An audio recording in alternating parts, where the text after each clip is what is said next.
l'exécution, il y a un problème.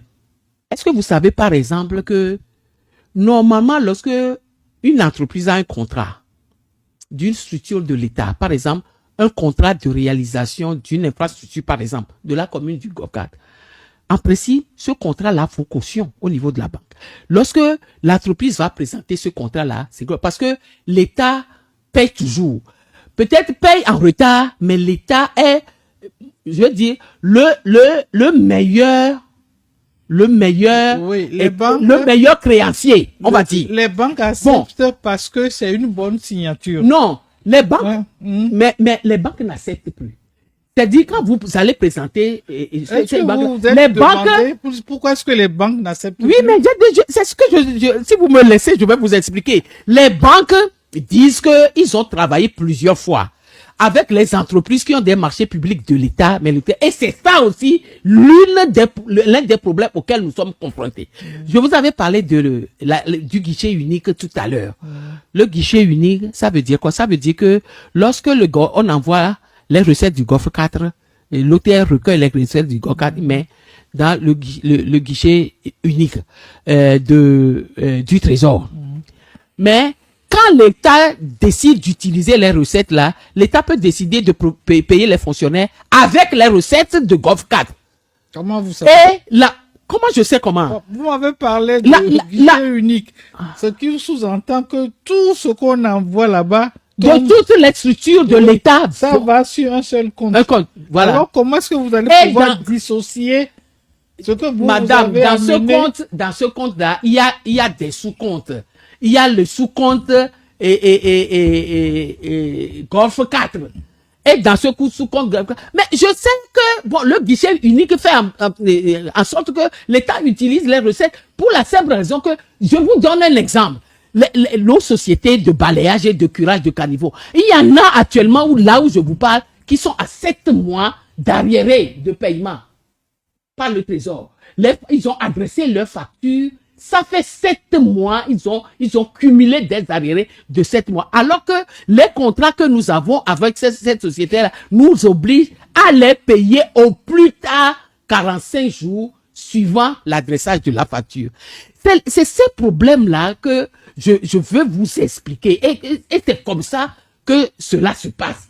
Et donc, les banques moi, c'est ce que je remarque. Les banques ne supportent pas. Quand vous allez déposer les dossiers parce que l'État prend du retard à régler les entrepreneurs, en plus du contrat, les banques leur demandent encore les titres fonciers, et les cautionnements personnels, etc. Et tout ça, ce qui pose des problèmes aux entreprises. Parce que lorsque nous constatons du retard dans la réalisation des travaux, mais nous avons des réunions avec ces entreprises-là, ils nous disent quels sont leurs problèmes, quels sont les problèmes auxquels ils sont confrontés, qui ne dépendent pas d'eux. Il y en a certains qui dépendent de leur incapacité à pouvoir réaliser, c'est vrai, mais c'est pas le plus gros du problème. Le plus gros du problème, c'est le non-accompagnement des banques qui leur demandent. Vous savez, par exemple, le chef de l'État a mis à la disposition des jeunes et femmes entrepreneurs une mesure qui oblige toutes les autorités contractantes, tous ceux qui font les marchés publics, à réserver aux jeunes et femmes, aux jeunes hommes âgés de moins de 40 ans et aux femmes, aux femmes entrepreneurs, une mesure qui oblige les autorités contractantes à réserver sur le plan de passation annuel 25% de leur marché aux jeunes et femmes entrepreneurs.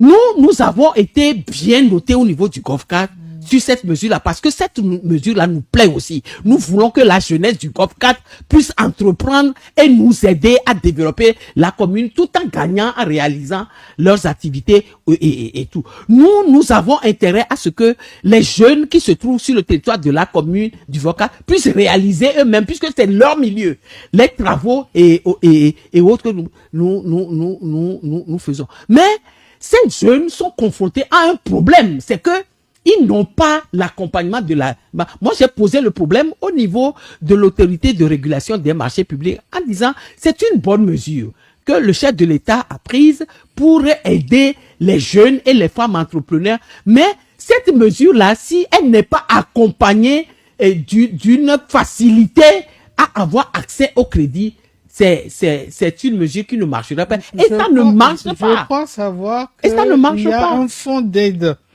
pour ces jeunes-là au niveau, je ne sais pas si c'était Faège ou au niveau de la banque de la BOAD. Il y a un accompagnement qui est à ces jeunes-là. Madame, très souvent, est-ce qu'ils sont informés? Est-ce qu'ils sont informés? Non, ils sont, par exemple. Est-ce qu'ils s'approchent? Non, vous avez raison. Moi, quand je suis arrivé, quand j'ai été nommé PRMP de la commune du Golfe 4, il y a ce que chaque année, lorsque le budget est voté, le plan de passation est fait, nous sommes obligés de lancer ce que nous appelons l'AMI, avis à manifestation d'intérêt, où nous écrivons, nous publions dans Togo Presse un avis demandant à chaque entreprise qui veut travailler avec nous dans tel domaine, nous listons les domaines dans lesquels nous voulons intervenir sur le budget annuel voté.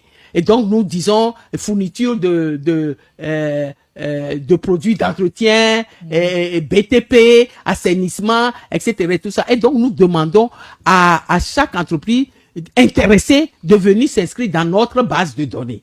Et donc, nous recueillons la base de données et c'est sur cette base de données-là que nous travaillons toute l'année. Par exemple, quand nous voulons consulter une entreprise jeune et femme ou bien plusieurs entreprises jeunes et femmes dans un dossier réservé, par exemple, c'est dans cet ami-là que nous voyons la liste des jeunes et femmes, des entreprises qui sont inscrites sous la rubrique jeunes et femmes et autres, et que nous les consultons. Vous savez?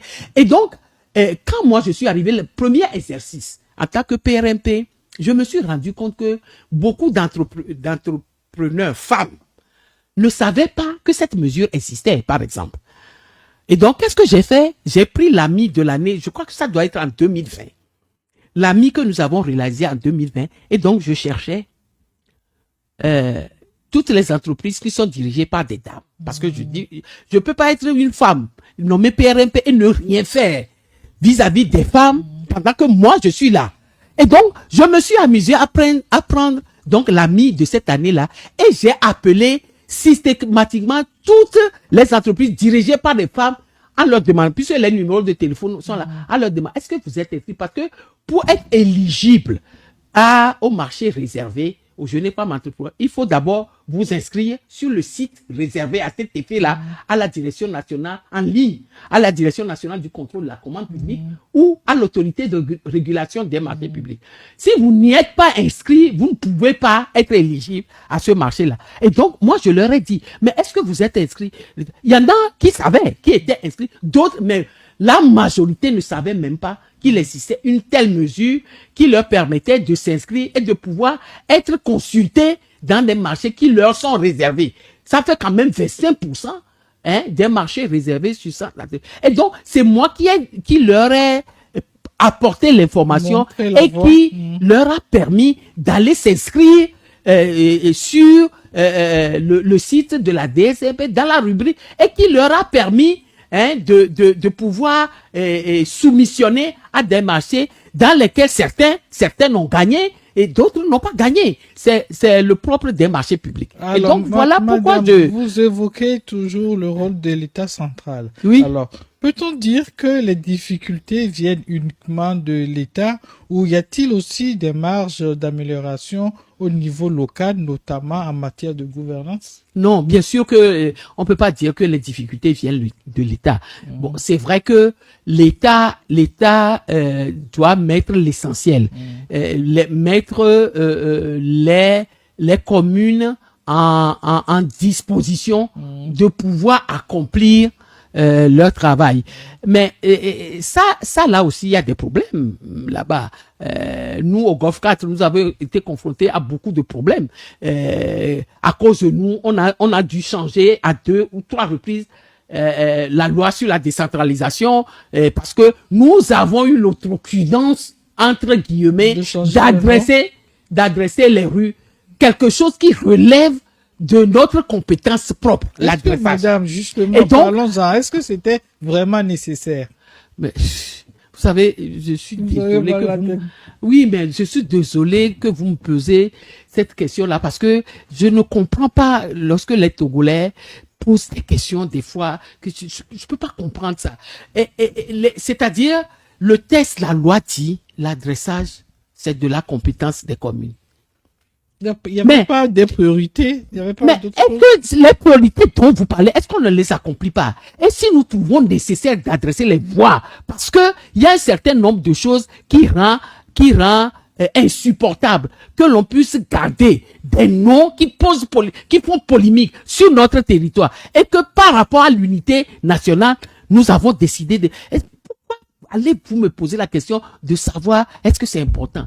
Si ce n'est pas important, pourquoi le législateur a mis ça dedans? Mais c'est pour que vous... Pourquoi le législateur Justement, a mis madame, dedans j'ai que les posé la communes doivent question. adresser? Je vous ai posé la question pour que vous puissiez avoir l'occasion, la possibilité de nous expliquer pourquoi Oui. est-ce que c'était si important pour vous. Oui, Si mais le c'est citoyen important. lambda ne voit pas l'importance, La preuve. la parole vous est donnée pour que vous nous expliquiez. La preuve, c'est que après avoir changé la loi et retiré cette compétence-là pour la mettre au district autonome du Grand Lomé, on est revenu et on a donné cette fonction-là à la médiatrice de la République pour changer les noms. Justement, Ce que voilà. nous avons été, Madame, de cette... vous convenez avec moi que cette information-là, beaucoup de personnes ne sont pas au courant.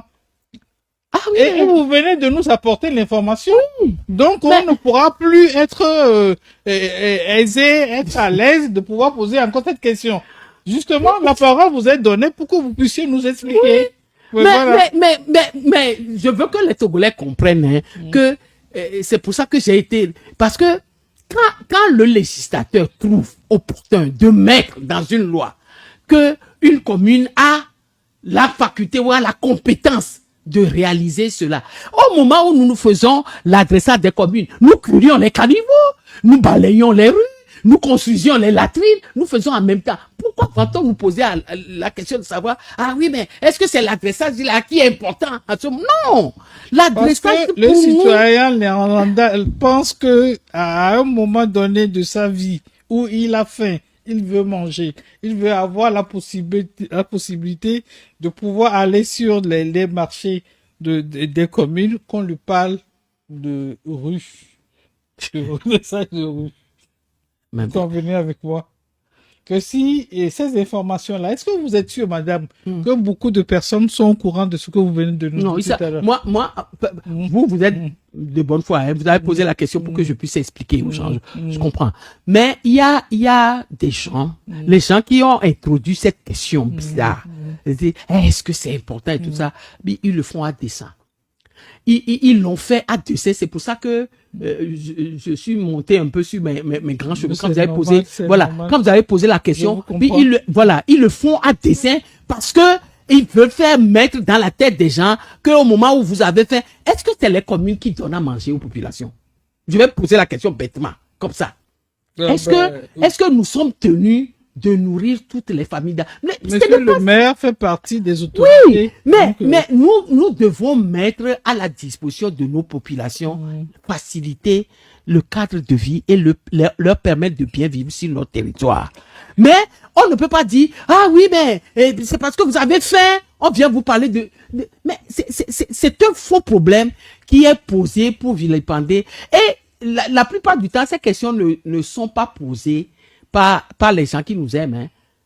C'est des questions qui sont posées par des gens qui veulent nous créer des problèmes ou qui veulent trouver des poux sur les têtes rasées. Mais malheureusement, c'est que lorsque ils font ça, ces questions-là sont reprises par les gens qui sont concernés et qu'ils manipulent comme cela et qui laissent la proie pour l'ombre. C'est pour ça que moi, quand on pose les questions comme ça, je dis, mais est-ce que la loi prévoit que l'adressage se fasse par les communes? Oui. Alors, si une commune fait un adressage, pourquoi va-t-on lui poser la question? Est-ce que c'est ça Vous qui est savez, important pour le madame, moment? parfois il faut prêcher C'est le pas faux possible. pour avoir le vrai. Oui, non, mais je sais. J'ai dit que pour vous, vous avez prêché le faux pour l'avoir. Je comprends. Mais je dis que ceux qui ont lancé ce débat ne l'ont pas fait de bonne foi comme vous. Au-delà des contraintes structurelles, la question de la gestion locale reste essentielle. Lorsqu'un projet échoue, ne faut-il pas avant tout interroger la responsabilité des acteurs locaux, pardon. Oui, bien sûr, c'est ce que nous faisons au travers des sessions. Des sessions municipales que nous tenons 4 sessions par an. Très bientôt, je crois le 5 avril, nous allons commencer la deuxième session ordinaire de l'année 2026. La première session a été opérée en janvier et cette session-là est consacrée à quoi? Elle est consacrée au compte administratif. Le compte administratif, c'est quoi? C'est la gestion par le maire des recettes de l'année N-1, de 2025. C'est-à-dire que le maire va nous présenter ce qu'il a exécuté comme activité, les marchés qui ont été lancés, etc. Et tout ça là, pour voir si notre compte est excédentaire ou déficitaire ou équilibré tel que nous l'avons prévu et tout ça. Et donc, lorsque on va réaliser ce compte administratif, là, on verra et le résultat qui va sortir de ce compte administratif sera ajouté au résultat, au budget primitif qui a été voté en décembre là-dedans pour faire un budget supplémentaire. Ça veut dire quoi? Ça veut dire que au cours de cette session-là, nous allons analyser tout ce que nous avons fait en 2025 pour voir les points forts, quels sont ceux qui ont été bien réalisés et tout ça. Et nous avons aussi, et il faut le souligner aussi, ça aussi les gens ignorent, ce que nous appelons un comité de trésorerie.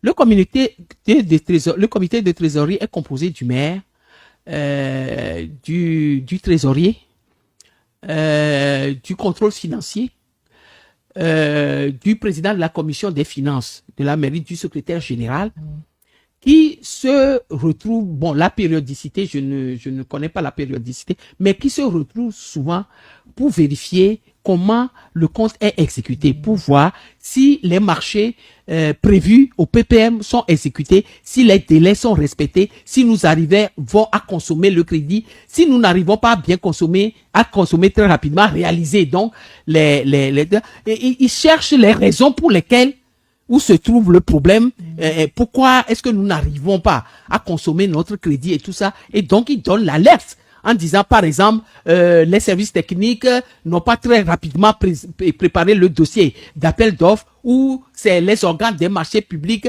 qui ont dépassé les délais d'examen, etc. et tout ça. Et donc à tous ces niveaux-là, il y a. Et donc on fait le point de l'exercice passé, donc à travers le compte administratif et le compte administratif du vote est mis au vote des conseillers municipaux. On peut refuser au maire si on estime que le maire a mal géré les fonds ou le budget qui est mis à ta disposition. Le conseil peut refuser de donner son quitus au maire sur son compte administratif et à ce moment-là, il y aura des problèmes. Et donc, c'est au travers de ce compte administratif-là que les conseillers vérifient le travail fait par le maire en tant que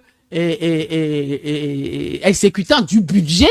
Justement, et tirent les conclusions là-dedans. Justement, madame, sur le terrain, les citoyens attendent des comptes.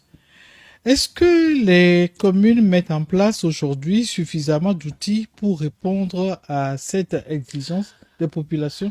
Ce qui est sûr, c'est que les communes ne peuvent pas aller de maison en maison pour aller remettre entre les mains des populations les comptes qui sont faits.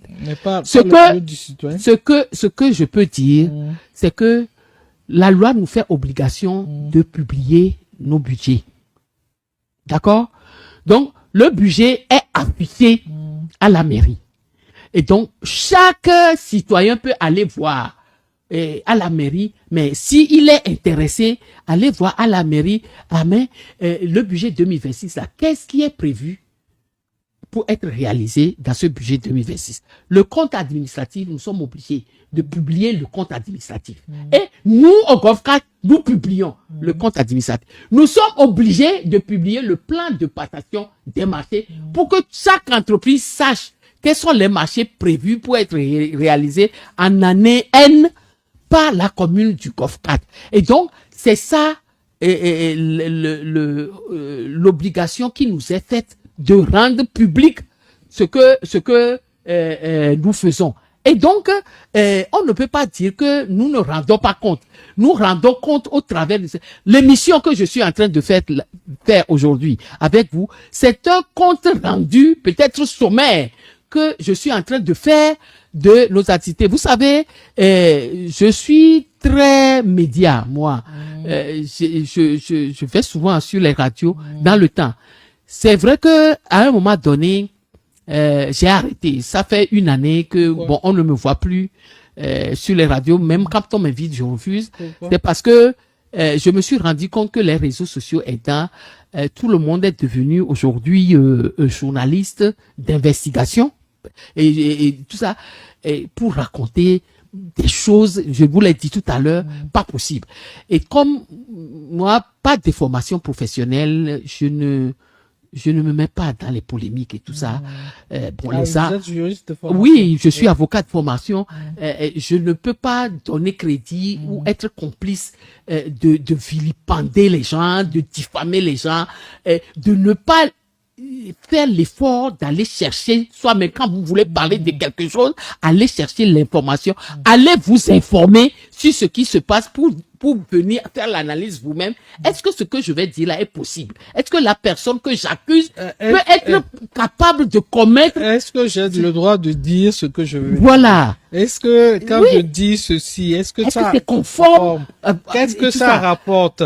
Est-ce que ça va faire du bien à la population? Voilà. Beaucoup de personnes ne le pensent pas. Non. Et donc, je me dis que c'est de guerre lasse que je vais sur les radios. Les gens ont l'habitude de dire que je suis bien en pédagogie, que bon, lorsque j'explique les choses aux gens, bon, c'est peut-être parce que je suis né de 2 enseignants. Mon père était enseignant de profession, ma mère aussi. Peut-être que je fais de la pédagogie, je n'en sais rien, mais toujours est-il que les gens disent que quand j'explique, bon, on comprend et autres. Et donc, moi, je dis, et je me garde de parler de ce que je ne maîtrise pas.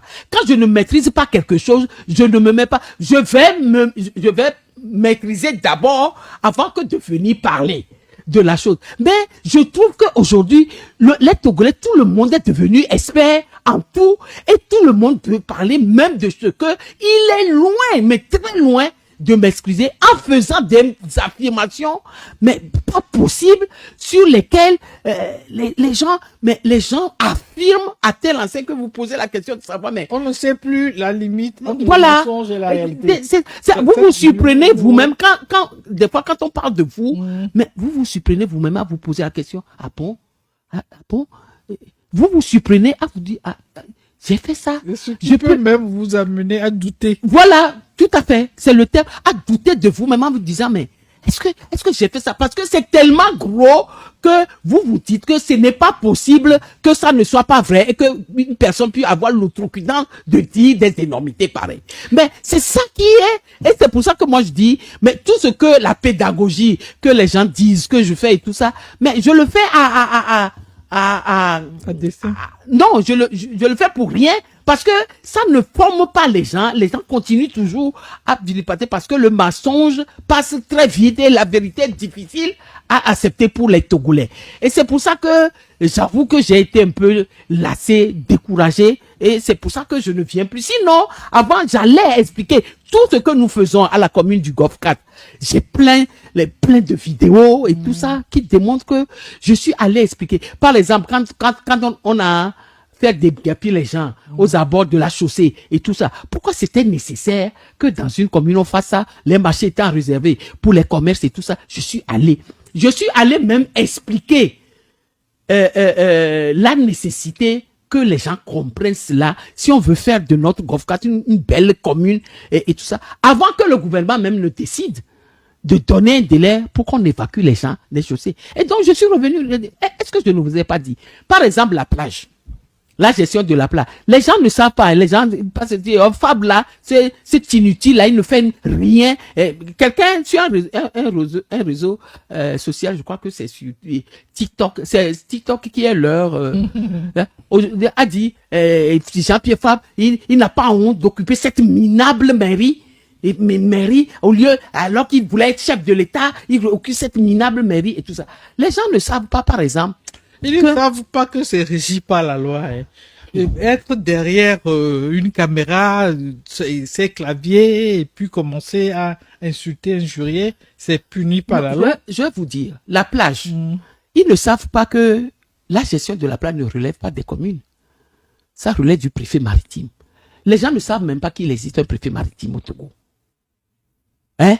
Et pour savoir ça, il faut aller lire le code maritime. Or, les gens ne savent même pas qu'il y a un code maritime au Togo. Et donc, s'il vous plaît, la plage et tous les cours d'eau, les abords, relèvent, même la lagune qui est là, que nous gérons à nos côtes défendants, à la commune du Gofka, ne relève pas de la compétence du maire Jean-Pierre Fabre du Gofka. Ça relève du préfet maritime. Mais cette place-là borde le littoral de la commune du Gofka. Est-ce que nous pouvons, nous, laisser les saletés qu'ils font là-bas? La gestion de la plage, là, pour mettre seulement au propre, nous coûte 100 et quelques millions par an. Pour faire le balayage. Pourtant, ça ne relève pas de notre compétence. Mais c'est parce que nous ne pouvons pas laisser la plage dans l'état où il est. Nous cassons les pieds tous les jours pour mettre. Les gens ne savent pas, mais ils sont aptes à dire, Jean-Pierre Fabre, les inondations là, il n'y a pas une seule commune au Togo, je vais dire au Togo, hein, qui n'est pas confrontée au problème d'inondation. C'est à croire que l'inondation qui a lieu dans tout le Togo, c'est le Gofka. C'est la faute du maire Jean-Pierre Fabre. Voilà pourquoi moi je me dis que si il faut aller sur les radios pour expliquer aux gens, pour qu'ils finissent par dire les choses qu'ils refusent d'ailleurs d'apprendre, de connaître la vérité qui doit les affranchir exprès et tout ça. Est-ce que c'est la peine d'aller encore expliquer quoi que ce soit aux gens? C'est pour ça que moi, j'ai pris plus d'une année de congé et que je sais pas comment vous êtes arrivé à me sortir. C'est votre chance. Vous allez à me sortir de mon silence là, pour me faire revenir encore aujourd'hui pour parler de la décentralisation. D'ailleurs, vous nous avez expliqué beaucoup un de sujet choses. qui me tient profondément à cœur. Ça, il faut le dire. Depuis que je me suis lancé dans cette aventure là, c'est devenu une véritable passion pour moi et je n'en dors pas la nuit. Bon, j'ai tout sacrifié parce que j'estime que les Togolais ont besoin, en leur compte défendant même, que leur milieu soit développé et qu'il y a une autre manière possible de pouvoir gérer une commune. C'est ça la démonstration que nous voulons. En ce qui concerne la participation citoyenne, les populations souhaitent être davantage impliquées. Cette implication ne dépend-elle pas aussi de la volonté des autorités locales? Non, c'est l'implication de la population. Hein.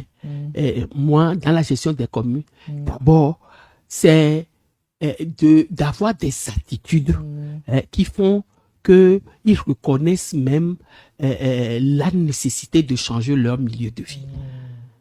Par exemple, vous ne pouvez pas savoir l'apport inestimable que serait pour nous si les populations du Golfe 4 savent qu'il ne faut pas jeter, par exemple, les sachets de puata dans les rues. Il ne faut pas déverser les poubelles qu'ils sortent de leur maison dans les caniveaux. Il ne faut pas. Je dirais que vous n'avez pas fait la sensibilisation. Bon. Ça, ce n'est pas vrai. Ça vous dépasse. Non, ça me dépasse parce que on ne fait que ça. Mais à la limite, est-ce qu'on a besoin de sensibiliser un être humain avant qu'il ne sache lui-même que le milieu dans lequel il vit, il doit le rendre propre. Vous savez, dernière fois... Je suis né à Lomé et je me rappelle qu'il y avait la police verte. Tangassi, on les appelait les Tangassi, qui venaient même vérifier dans les puits s'il avait des larves, qui vous amendaient, etc. Mais nous allons y arriver. Nous, au niveau du Côte-d'Ivoire, nous sommes en train d'y arriver parce que nous avons tout essayé. Vous ne faites pas de la sensibilité. Nous avons tout essayé pour faire entendre raison à nos populations. Mais quand les entreprises vont curer les caniveaux, je vous ai dit que moi, je les ai suivis pour aller voir. Ils curent les caniveaux, ils vont là-bas vous voyez quelqu'un venir déverser poubelle là-dedans. Et à telle enseigne que lorsqu'on doit faire, parce que quand on lance un marché public, la personne exécute, et quand il finit d'exécuter, il vous envoie un courrier pour vous dire qu'il a fini. Vous venez faire la réception provisoire du marché. Vous venez faire la réception des travaux que la personne a fait. Une entreprise qui cure les caniveaux et qui est confrontée à ce problème, il va là-bas et derrière lui, à un mètre, on déverse et autres. Quand il aura fini de faire tout le travail, vous croyez que au moment où on va venir faire la réception, le caniveau sera dans l'état qui permettra aux gens de savoir qu'il a fait son travail. Ils sont obligés de relouer, de sortir encore les engins pour refaire un passage avant qu'on ne fasse. Donc, il y a problème. Et essayer de trouver une solution. Avant, quand nous sommes arrivés, on nous avait dit que ça faisait près de 3 à 4 ans que les caniveaux qui avaient sur notre territoire n'étaient pas curés.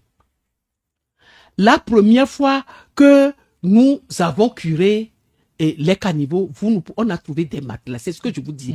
On a trouvé des choses pas possibles dans les caniveaux. Et je me rappelle à l'époque de l'entreprise. C'était une entreprise dirigée par une dame qui avait, et comme vous savez, nous les dames, nous sommes très près de la propriété, etc. Mais cette dame-là a curé les caniveaux et à telle enseigne que le jour où on avait prévu de faire la réception, elle est passée là-bas, catastrophe. Elle a dû nous demander de repousser la réception, qu'on peut pas faire la réception. Elle a dû relouer, remis les engins en état. Ils ont recuré tous les caniveaux avant que nous ne fassions la réception. Ça doit être c'est cela que je dis. Par exemple, nos caniveaux, dans les marchés que nous lançons pour le balayage et le curage des caniveaux, nous mettons dans le marché l'obligation pour les entreprises de fabriquer les dalettes pour couvrir. À chaque fois qu'ils font et qu'ils constatent qu'une dalette est cassée, ils doivent refaire la dalette et remettre à la place. Mais allez vérifier sur tous nos caniveaux. Lorsque les dalettes sont faites, on les casse parce que il y a du fer dedans. Il y a du fer dedans. Et ceux qui recherchent le fer, ils prennent et ceux qui cassent parce que on leur a obstrué leur déversoir de déchets aussi le font. Ce qui fait que à chaque curage de caniveau, nous en faisons 3 ou 4 par an. Chaque curage de caniveau, quelle entreprise va être capable de gagner un marché sur un montant bien précis pour faire une fois les galettes et qui va être obligé de faire à 4 reprises à chaque fois calcule les caniveaux et gagner de l'argent. Ne peut pas voilà les problèmes auxquels nous sommes confrontés. C'est pour ça que je dis que si les populations du Golfe 4 vous ont dit qu'ils veulent être impliqués, leur implication dans le développement de la commune du Golfe 4 passe d'abord par leur attitude, le civisme qu'ils doivent observer par rapport à ce que la mairie met à leur disposition. Alors mais je vous avais dit tout à l'heure que nous avons électrifié pratiquement. Ça continue toujours, hein, parce que nous voulons que au Golfe 4 tous nos ruelles soient éclairées. Est-ce que vous pouvez imaginer que les gens cassent les poteaux électriques et soutient les cuivres dedans? C'est que sur la voie qui va à OMP par le contournement. C'est ce que j'avais constaté. Que les lampadaires ne marchent pas. Oui. J'ai cherché à savoir. Ils ont tout enlevé. Avant que nous n'arrivions, les lampadaires étaient faits, ils ont un système de trucs solaires. Comment ils appellent ça? D'électricité solaire et autres. Des lampadaires qui ont eu des problèmes parce que il paraît que bon le matériel utilisé on ne fabrique plus, donc c'est mais nous avons dû revenir à l'électrification habituelle. D'ailleurs la CET nous a félicité pour avoir choisi ce modèle là. Nous avons remplacé tous les lampadaires. Aujourd'hui, quand vous allez dans nos quartiers, et c'est ce marché-là, nous l'avons lancé à plusieurs reprises, à plusieurs types. Si nous additionnons tous les marchés déclarés publics que nous avons lancés, nous devons atteindre le milliard. Mais aller dans nos rues, vous allez voir quel lampadaire marche. Les gens ont ouvert les boîtes des lampadaires, ont sectionné les cadres et tout ça. Et il y a ce qu'on appelle les tampons. Vous savez, c'est les grosses trucs de fer là, de fonte qu'on met sur les caniveaux ronds. C'est rond et des grilles d'avaloir. C'est des grillages en fer forgés en fonte qu'on met sur les caniveaux pour pouvoir mettre ça filtre l'eau et tout ça.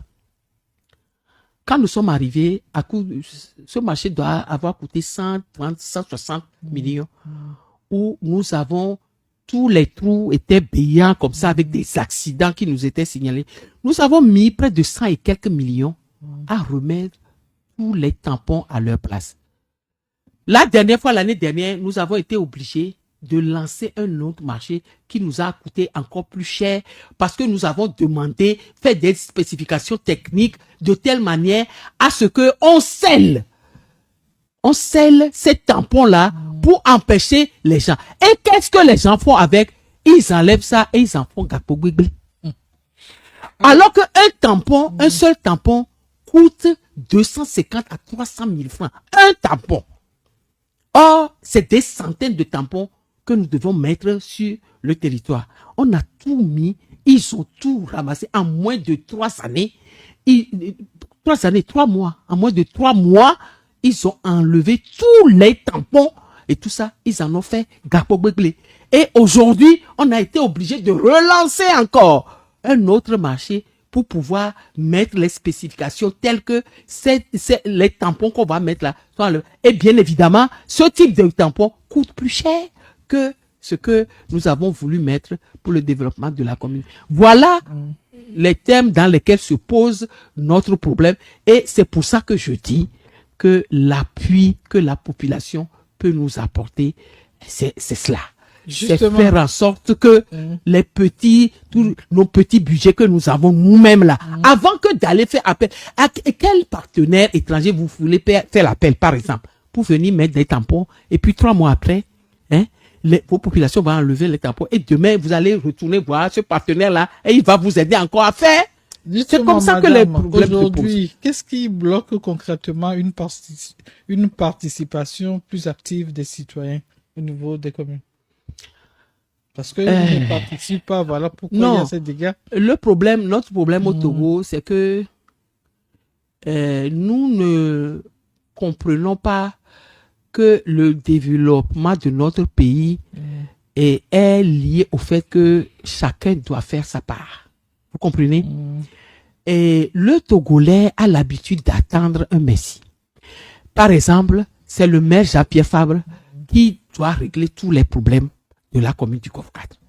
On ne se pose même pas la question de savoir si ce dont on parle là relève de sa compétence ou relève de la compétence d'une autre structure de l'État. Non. Depuis qu'on a créé les mairies, c'est le maire Jean-Pierre Fabre, et c'est lui nommément, alors que lui, il ne fait rien sans que le conseil, le conseil municipal n'ait décidé de faire ci et de faire ça. Et ça aussi, les gens ne savent pas. C'est lui. On dit, il n'a pas...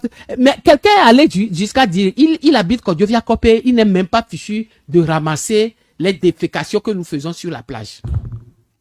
Et cette question-là nous a été posée lors d'un meeting, et je ris pas, La personne a pris le micro et a dit, vous habitez le Golfe 4 et vous n'êtes même pas fichu de ramasser les défécations caca. Et Mike Minyenado et Akuta, quand je viens à Kopé, on m'a ramassé. Et il lui a répondu, mais je sais pas que je suis devenu gazékotori. Vous comprenez? C'est à ce thème que se pose c'est-à-dire que tout le monde attend que un messie vienne faire à sa place ce qui relève de sa propre mais les gens veulent pas, parce que on dit que c'est la mairie qui doit faire le balayage et tout ça. Mais ce que les gens ne savent pas, c'est que la mairie est tenue de faire le balayage sur les voies revêtues. Nos devantures, la devanture de ma maison, c'est moi qui occupe cette maison, qui devrait la problème. C'est une sensibilisation c'est ça à faire. Mais les gens croient que C'est Fabre qui doit venir balayer la devanture de sa maison. Alors que vous avez dit tout à l'heure que dans le temps, on arrêtait les gens parce que votre devanture est sale, vous n'avez pas, l'herbe a poussé, vous n'avez pas dans vos maisons. Dans vos maisons. On faisait et tout ça.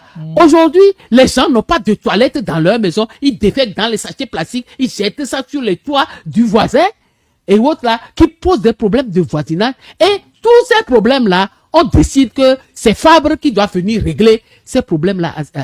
C'est Fabre qui doit venir ramasser, entre parenthèses, la merde que vous avez choisi vous-même d'aller faire sur cette belle plage que nous avons. Notre plage là, au Togo, n'est comparable à aucune plage de la sous-région. Hein. Je ne sais pas, moi, j'ai vu au Ghana et tout ça, on a sa belle plage avec du sable et tout ça. Mais voilà l'usage que nous en faisons. Madame, l'heure qui nous est impartie touche à sa fin. D'ailleurs, nous avons largement dépassé le temps. C'est passé très vite. Très vite. Alors, si l'on doit être direct, qu'est-ce qu'il faut améliorer au-delà des réformes pour que vous puissiez travailler aisément et développer votre commune? Bon, au-delà des réformes, faire en sorte, parce que bon, moi c'est mon impression, hein, c'est comme si l'État au niveau central a peur de laisser les communes travailler. C'est-à-dire que on a fait la décentralisation, mais avec une chape qui pèse encore sur leur commune dans leur latitude de voler, par exemple, de leur propre aile.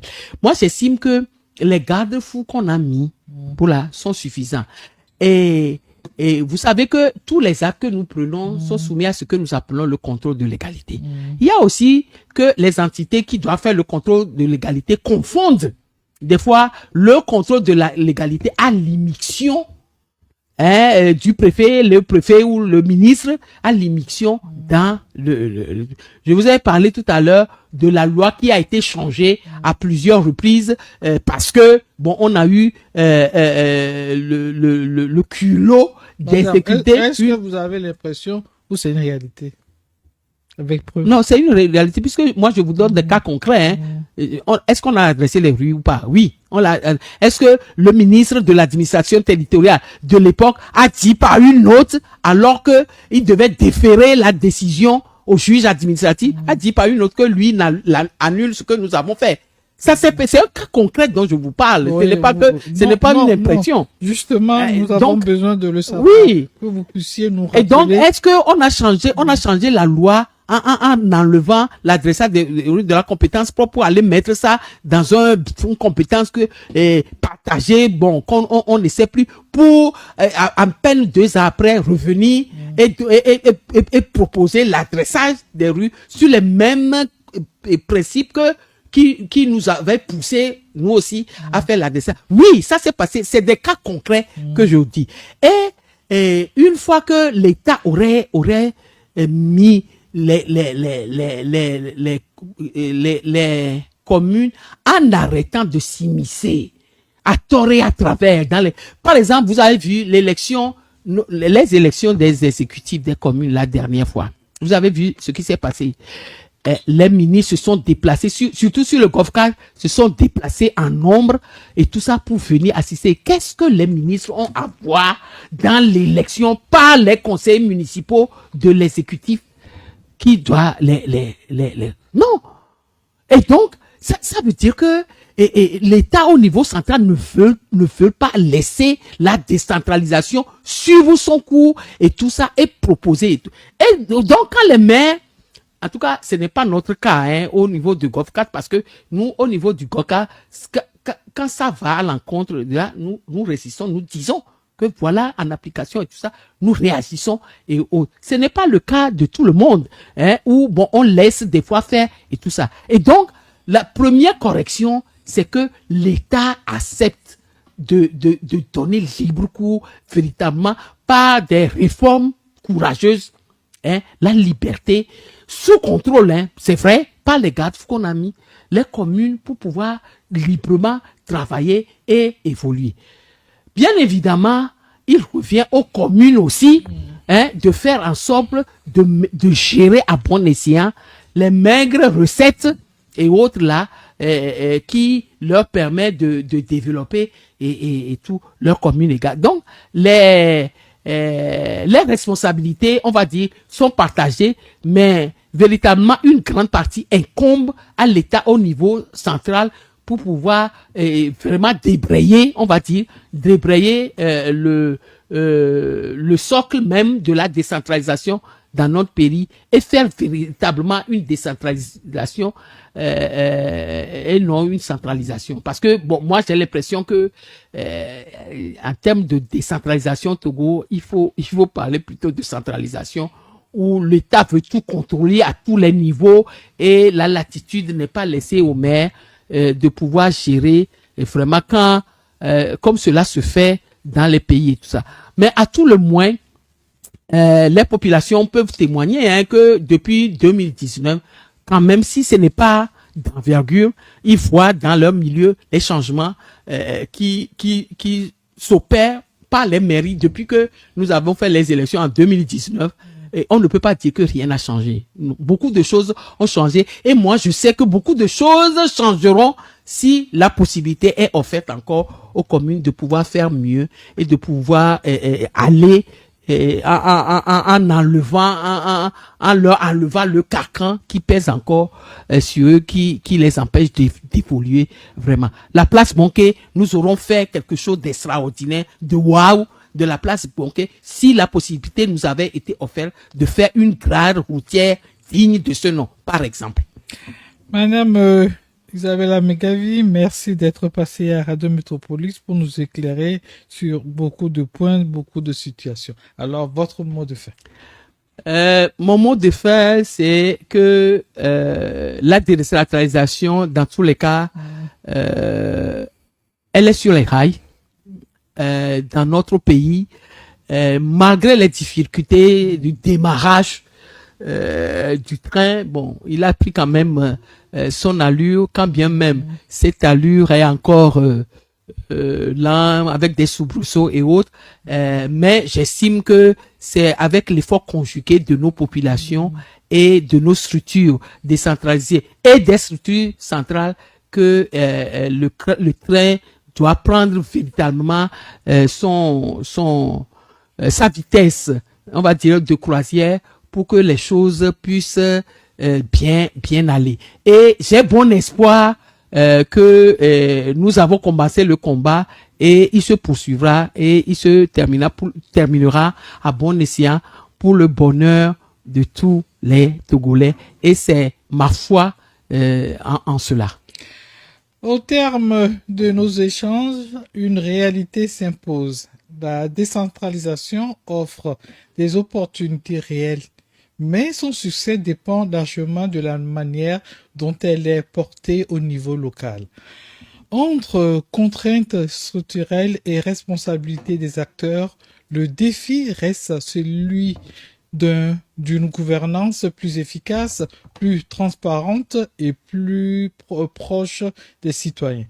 Au-delà des tests et des moyens, c'est bien la capacité des communes à transformer les ressources disponibles en résultats concrets qui fera la différence. Une question reste donc ouverte. Comment faire des communes de véritables moteurs de développement local? Mesdames, Messieurs, merci de nous avoir suivis. Prochain rendez-vous, c'est c'est jeudi prochain et nous avons la ferme conviction que Madame Isabelle Amegavi passera encore dans nos studios pour nous apporter encore d'autres informations. Pas de problème, voilà. L'appétit vient mangeons. Oui. Comme nous avons démarré. Il y a des problèmes, il y a des rumeurs et vous avez apporté de la lumière à nos lanternes pour nous éclairer. Alors, mesdames, messieurs, à votre disposition. Merci de nous avoir suivis et bonne suite de nos programmes. Il s'agit d'un dossier d'infrastructure, d'un dossier où la personne a besoin de prouver l'expérience qu'il a eue dans le domaine dans lequel vous le sollicitez, vous demandez, ça dépend du dossier, Est-ce d'accord. que vous vérifiez Maintenant, que quand- l'entreprise est bien outillée? Oui, on vérifie tout ça, puisque tout ça la figure dans les spécifications Non, sur techniques. le papier, c'est bien beau, mais dans la réalité... Madame, laissez-moi est-ce que- vous expliquer. C'est que lorsque ces entreprises-là, par exemple, la capacité financière, c'est vis-à-vis d'une banque. Et les banques qui travaillent avec ces entreprises-là leur donnent la Non. capacité financière, leur Non. donnent la garantie. Pas Attendez. facilement, pas aussi Non, facilement que vous pensez. Je Les vous banques, dis, attendez, je vous dis ce que je vis. Vous savez, j'ai été PRMP, personne responsable des marchés publics dans le GOCAT pendant 3 années. Je sais de quoi je vous parle. Et donc, ils fournissent ça, mais à l'exécution, il y a un problème. Est-ce que vous savez, par exemple, que normalement, lorsque une entreprise a un contrat d'une structure de l'État, par exemple, un contrat de réalisation d'une infrastructure, par exemple, de la commune du GOCAT, en principe, ce contrat-là faut caution au niveau de la banque.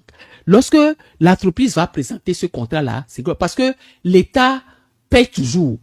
Peut-être paye en retard, mais l'État est, je veux dire, le meilleur, Oui, les et banques- le meilleur créancier, on va dire. Les banques acceptent parce que c'est une bonne signature. Non, les banques, Ouais. mais les banques n'acceptent plus. C'est-à-dire, quand vous allez présenter Est-ce ces que banques, vous vous êtes les banques, demandé pourquoi est-ce que les banques n'acceptent oui, plus? mais c'est ce que si vous me laissez, je vais vous expliquer. Les banques disent que ils ont travaillé plusieurs fois avec les entreprises qui ont des marchés publics de l'État, et c'est ça aussi l'un des problèmes auxquels nous sommes confrontés. Je vous avais parlé du guichet unique tout à l'heure. Le guichet unique, ça veut dire quoi? Ça veut dire que lorsque on envoie les recettes du GOF 4, et l'OTR recueille les recettes du GOF 4, mais dans le guichet unique du Trésor. Mais quand l'État décide d'utiliser les recettes là, l'État peut décider de payer les fonctionnaires avec les recettes de GOV4. Comment vous savez? Et là, comment je sais comment? Vous m'avez parlé de guichet unique. Ce qui sous-entend que tout ce qu'on envoie là-bas, De toutes les structures de l'État. ça va sur un seul compte. Un compte, voilà. Alors, comment est-ce que vous allez Et pouvoir dissocier ce que vous Madame, avez amené? dans ce compte-là, il y a des sous-comptes. Il y a le sous-compte Golf 4. Et dans ce sous-compte, mais je sais que bon, le guichet unique fait en sorte que l'État utilise les recettes pour la simple raison que, je vous donne un exemple. Nos sociétés de balayage et de curage de caniveaux, il y en a actuellement là où je vous parle, qui sont à 7 mois d'arriéré de paiement par le Trésor. Ils ont adressé leurs factures. Ça fait 7 mois, ils ont cumulé des arriérés de 7 mois. Alors que les contrats que nous avons avec cette société-là nous obligent à les payer au plus tard 45 jours suivant l'adressage de la facture. C'est ces problèmes-là que je veux vous expliquer. Et c'est comme ça que cela se passe. Et donc, les banques moi, c'est ce que je remarque. Les banques ne supportent pas. Quand vous allez déposer les dossiers parce que l'État prend du retard à régler les entrepreneurs, en plus du contrat, les banques leur demandent encore les titres fonciers, et les cautionnements personnels, etc. Et tout ça, ce qui pose des problèmes aux entreprises. Parce que lorsque nous constatons du retard dans la réalisation des travaux, mais nous avons des réunions avec ces entreprises-là, ils nous disent quels sont leurs problèmes, quels sont les problèmes auxquels ils sont confrontés, qui ne dépendent pas d'eux. Il y en a certains qui dépendent de leur incapacité à pouvoir réaliser, c'est vrai, mais c'est pas le plus gros du problème. Le plus gros du problème, c'est le non-accompagnement des banques qui leur demandent. Vous savez, par exemple, le chef